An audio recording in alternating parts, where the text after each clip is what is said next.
آج ہم تاریخ کے ایک ایسے باب پر بات کر رہے ہیں جو غم، ہمت اور ایمان کی ایک لازوال داستان ہے۔ جی ہم کربلا کے واقعے کو دیکھیں گے، لیکن ایک خاص زاویے سے، یعنی امام حسین رضی اللہ عنہ کے اہل بیت، نبی اکرم صلی اللہ علیہ وآلہ وسلم کے گھرانے کی خواتین اور خاص طور پر امام حسین کی بہن زینب بنت علی رضی اللہ عنہا، ان کے کردار پر بات کریں گے۔ بالکل۔ تو آج ہم زینب رضی اللہ عنہا کی زندگی، ان کی ہمت اور خاص طور پر کربلا اور اس کے بعد کے حالات میں ان کی اہمیت کو سمجھنے کی کوشش کریں گے۔ اچھا، اس میں ایک بنیادی بات سمجھنی بہت ضروری ہے۔ جی؟ وہ یہ کہ نبی اکرم صلی اللہ علیہ وآلہ وسلم کے اہل بیت، ان کی زندگی اس دنیا میں آزمائشوں سے بھری ہوئی تھی۔ صحیح؟ یہ سمجھنا اہم ہے۔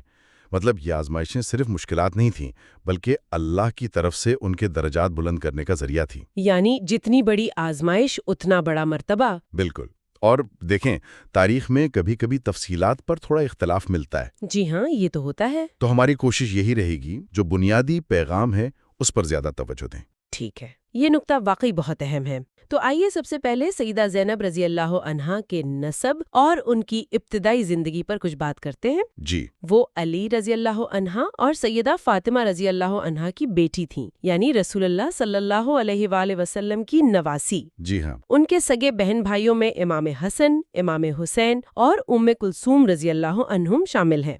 ایک بھائی محسن رضی اللہ عنہ، ان کے بارے میں ہے کہ وہ بچپن میں ہی وفات پا گئے تھے۔ یہاں ایک وضاحت بھی ضروری ہے، جیسا کہ لیکچر میں بھی اشارہ ہے۔ اچھا؟ کہ سیدہ فاطمہ رضی اللہ عنہا کی وفات کے بعد حضرت علی رضی اللہ عنہا نے اور شادیاں بھی کیں، جی۔ اور ان کی کل اولاد، مطلب بیٹے بیٹیاں ملا کر کافی زیادہ تھیں۔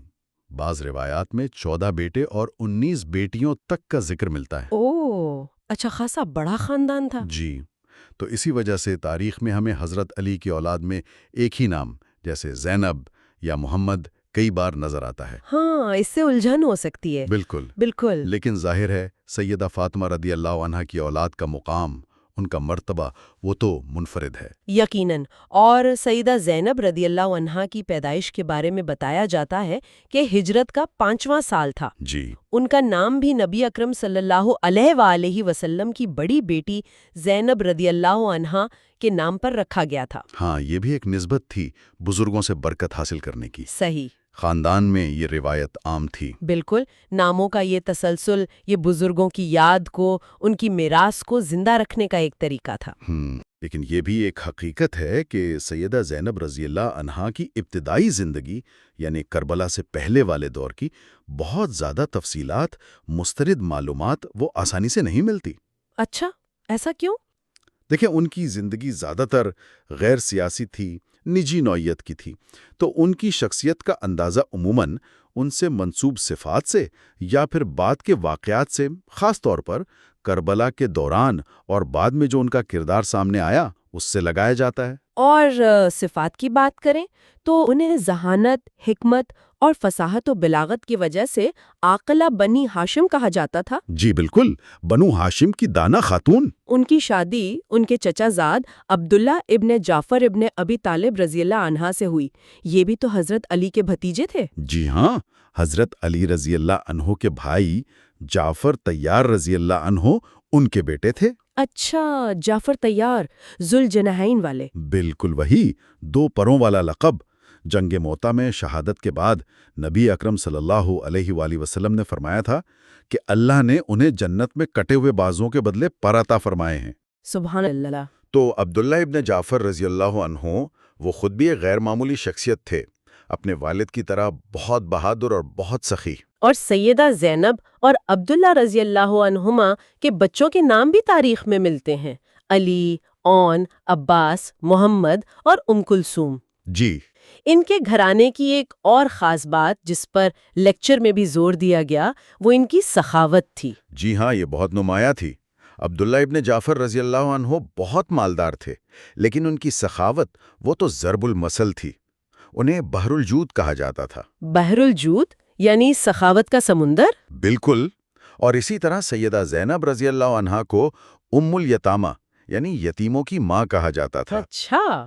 اور بعض جگہ ام العاجزین یعنی بے سہاروں کی ماں کا لقب بھی ملتا ہے، کیونکہ وہ مدینہ میں یتیموں، بیواؤں، ضرورت مندوں ان سب کی کفالت کرتی تھی، ایک طرح سے پناہ گاہ تھی ان کے لیے۔ یہ تو کمال کی بات ہے، دنیا سے اتنی بے رغبتی اور مخلوق کی خدمت کا جذبہ۔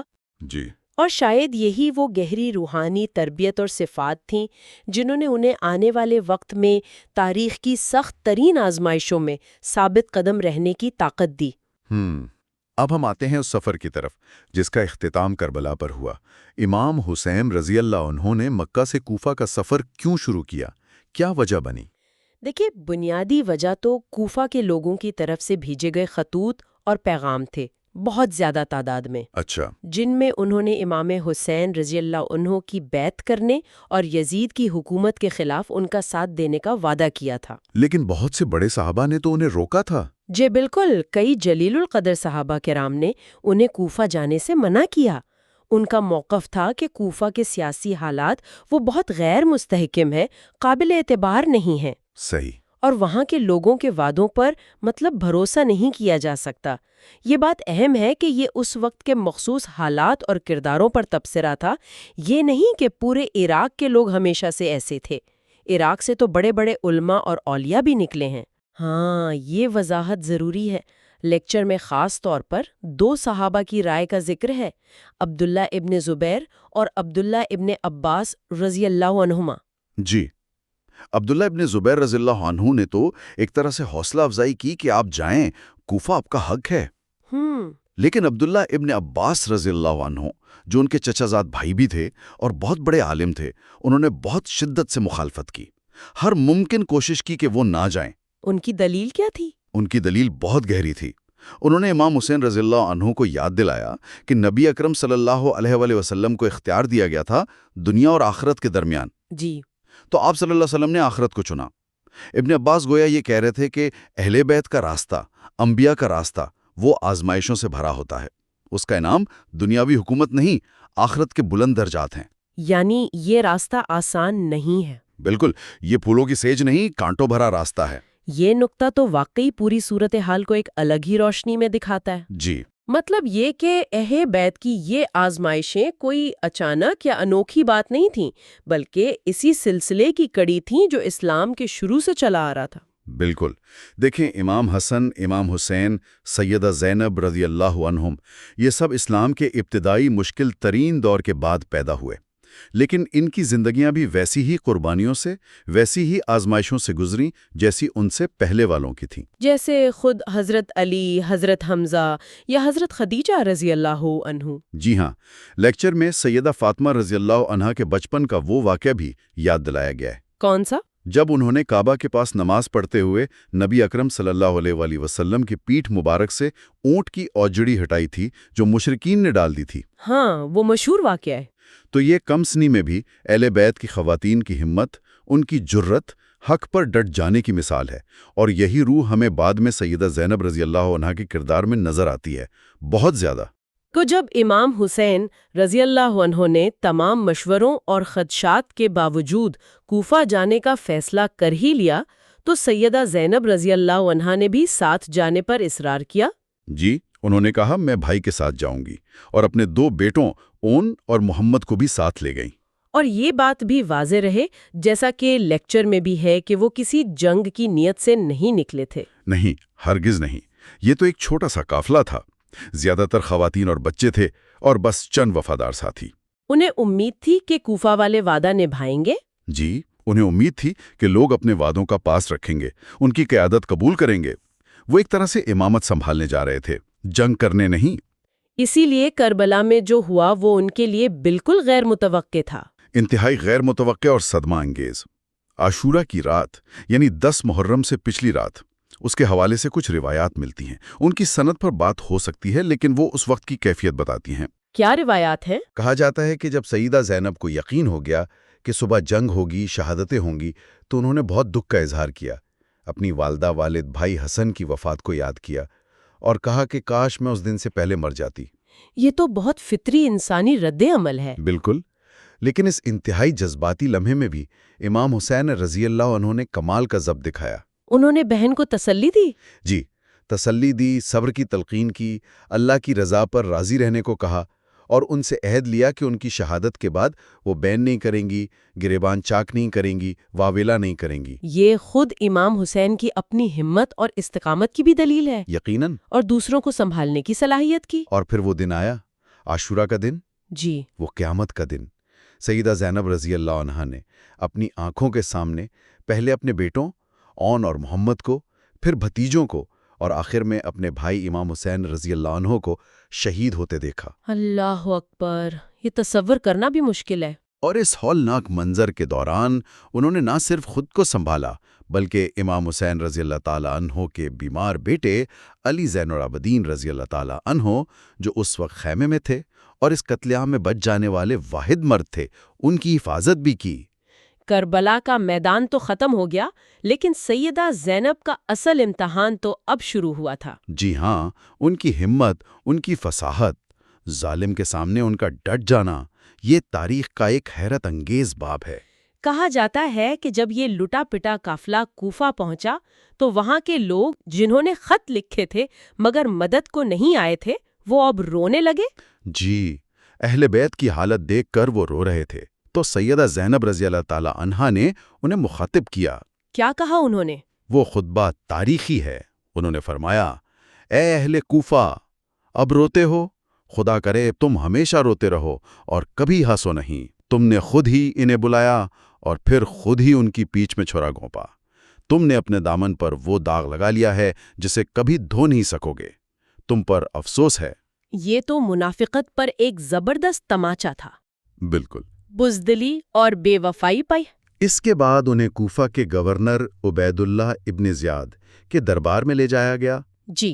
وہاں ابن زیاد نے بہت تکبر سے، تن سے کہا، دیکھا، اللہ کا شکر ہے جس نے تمہیں رسوا کیا، تمہارے مردوں کو قتل کیا اور تمہاری باتوں کو جھوٹا ثابت کیا۔ یہ تو بہت ہی ظالمانہ الفاظ تھے۔ بہت زیادہ۔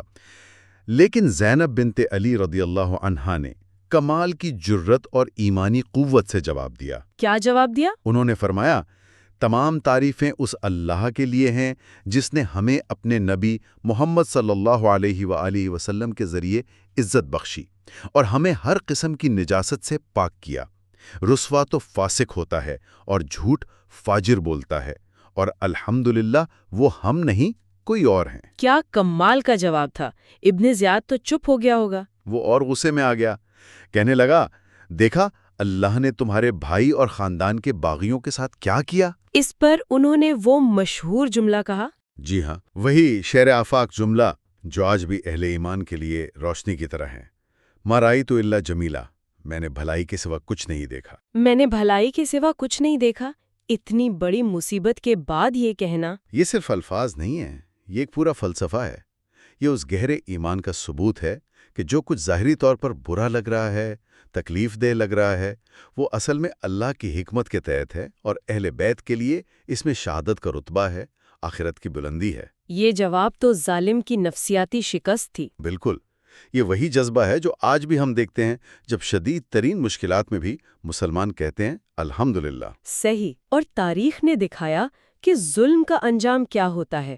ابن زیاد کا کیا بنا؟ اس کا انجام بہت عبرتناک ہوا۔ لیکچر میں ذکر ہے کہ اس کی اپنی بیوی اور ماں تک اس سے نفرت کرنے لگی تھیں، اور ٹھیک 1 سال بعد اسی دن مختار سقفی کے ہاتھوں وہ مارا گیا، اور اس کا سر بھی اسی طرح کوفہ کے دربار میں لایا گیا جس طرح اس نے امام حسین رضی اللہ عنہ کے سر کی بے حرمتی کی تھی۔ اللہ کی پکڑ دیر سے ہو سکتی ہے لیکن ہوتی ضرور ہے۔ جی، کربلا کے بعد ان قیدیوں کو، جن میں زیادہ تر خواتین اور بچے تھے، بہت بری حالت میں عراق سے دمشق لے جایا گیا۔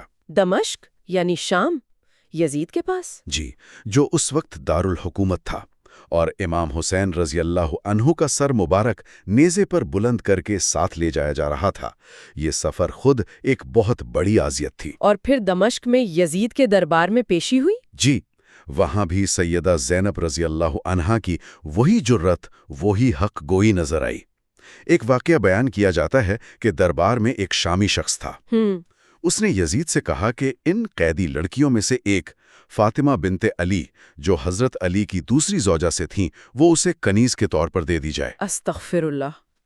اس پر سیدہ زینب فوراً بول پڑی۔ انہوں نے پہلے اس شخص کو ڈانٹا، پھر یزید کو مخاطب کیا۔ یزید کو کیا کہا؟ انہوں نے کہا، اے معاویہ کے بیٹے، یہ فتح مکہ کے موقع پر آزاد کردہ غلاموں کی طرف اشارہ تھا۔ کیا یہ تیرا انصاف ہے کہ تیری اپنی بیٹیاں اور کنیزیں تو پردے میں بیٹھی ہیں اور تو رسول اللہ صلی اللہ علیہ وآلہ وسلم کی نواسیوں کو اس طرح بے پردہ قیدی بنا کر لایا ہے؟ تو نے ہماری بے حرمتی کی اور ہمارے بزرگوں کا لحاظ نہ رکھا۔ یہ تو یزید کے منہ پر کہا؟ بالکل، بھرے دربار میں۔ یہ شدید صدمے، غم، قید کی حالت میں بھی ان کی غیرت، ان کا انصاف کا احساس، ان کی حاضر دماغی، ان کی بے مثال شجاعت سب کا ثبوت ہے۔ انہوں نے کسی لمحے بھی ہمت نہیں ہاری؟ کبھی نہیں، ظالم کے سامنے جھکنے سے انکار کر دیا۔ ان تمام ہولناک واقعات کے بعد سوال یہ ہے کہ سیدہ زینب رضی اللہ عنہا کی باقی زندگی کیسے گزری؟ کیا وہ مدینہ واپس گئیں؟ یہاں پر تاریخ میں تھوڑا اختلاف ہے اور ماخذ بھی اس طرف اشارہ کرتا ہے۔ اچھا۔ ایک روایت تو یہی ہے کہ رہائی کے بعد وہ مدینہ واپس آ گئیں،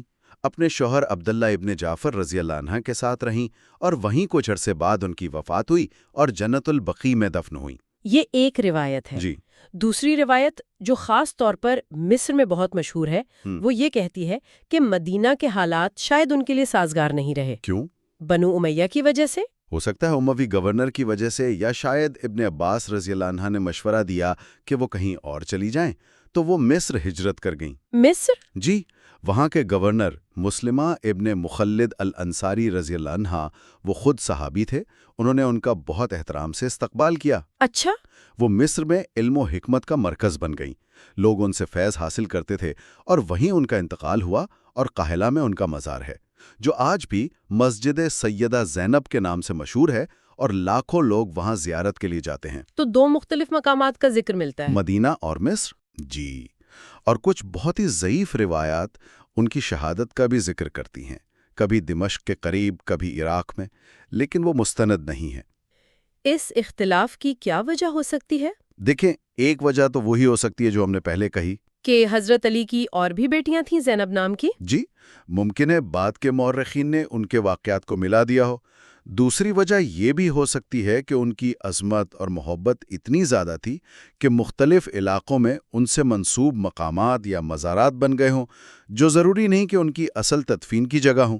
یہ ممکن ہے، لیکن وجہ جو بھی ہو، ان کی وفات کہاں ہوئی اس پر اتفاق نہ بھی ہو، ان کی شخصیت کی جو تصویر بنتی ہے وہ تو ایک ہی ہے۔ بالکل متفقہ تصویر ہے، ایک غیر معمولی خاتون کی، ذہین، مدبر، فصیح و بلیغ، باوقار، باحیا، سخی، اور سب سے بڑھ کر تاریخ کی سخت ترین آزمائشوں میں صبر، ہمت اور ایمان کا پہاڑ بن کر کھڑی رہنے والی زینب بنت علی رضی اللہ عنہا کی زندگی کا یہ جائزہ ہمیں ان کے عظیم نسب، ان کی حکمت، ان کی سخاوت، اور پھر ان ناقابل تصور مشکلات، خاص طور پہ کربلا اور اس کے بعد کے حالات، ان سب کے سامنے ان کی حیرت انگیز ہمت، فصاحت اور اللہ پر کامل یقین کی یاد دلاتا ہے۔ جی بالکل۔ ان کی کہانی صرف ماضی کا قصہ نہیں ہے، یہ تو ہر اس انسان کے لیے رہنمائی ہے جو ظلم اور ناانصافی کا سامنا کرتا ہے۔ یہ سکھاتی ہے کہ مشکل سے مشکل حالات میں بھی حق پر کیسے قائم رہنا ہے، صبر اور استقامت کیسے رکھنی ہے۔ یقیناً۔ تو آج کی گفتگو کے اختتام پر ہم سامعین کے لیے غور و فکر کا ایک نقطہ چھوڑنا چاہیں گے۔ جی ضرور۔ وہ یہ کہ جب ہم زینب رضی اللہ عنہا جیسی شخصیات کی عظیم آزمائشوں کو دیکھتے ہیں اور ان کے پہاڑ جیسے ایمان کو دیکھتے ہیں، تو یہ چیز آج کے دور میں مصیبت، ہمت، طاقت کے سامنے سچ بولنے اور مشکل حالات میں ثابت قدم رہنے کے بارے میں ہمارے اپنے تصورات کو کیسے چیلنج کرتی ہے۔ خاص طور پر جب یہ ہمت اور سچائی کسی دنیاوی فائدے کے لیے نہ ہو، بالکل، بلکہ خالصتاً گہرے روحانی یقین اور اللہ کی رضا پر مبنی ہو۔